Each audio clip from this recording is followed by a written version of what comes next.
السلام عليكم متابعيني، كيفكم؟ ان شاء الله اموركم كلها تمام. في بداية الامر ابي اقول حسبي الله ونعم الوكيل في كل من نشر هالاشاعة اللي طالعة عني هاليومين. والكلام كتير في السوشيال ميديا مثل ما شفتوا انه انا مصابة بمرض وتم ابعادي من دبي. هالكلام طبعا كله مو صحيح. السوشيال ميديا مثل ما شفتوا انه انا مصابة بمرض وتم ابعادي من دبي. هالكلام طبعا كله مو صحيح. كل هالإشاعات اللي طلعت عني فقط لأني أنا تركت السوشيال ميديا. يعني لي سنتين في السوشيال ميديا، لا عمري أذيت أحد ولا عمري غلطت على أحد. أنا أحمد ربي إني في دولة الإمارات، دولة الحق والقانون.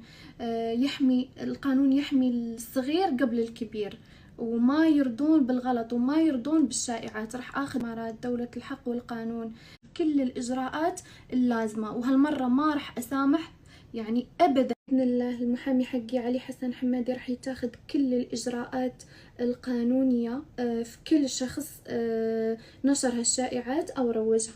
باذن الله المحامي حقي علي حسن حمادي راح يتاخذ كل الاجراءات القانونية في كل شخص نشر هالشائعات او روجها.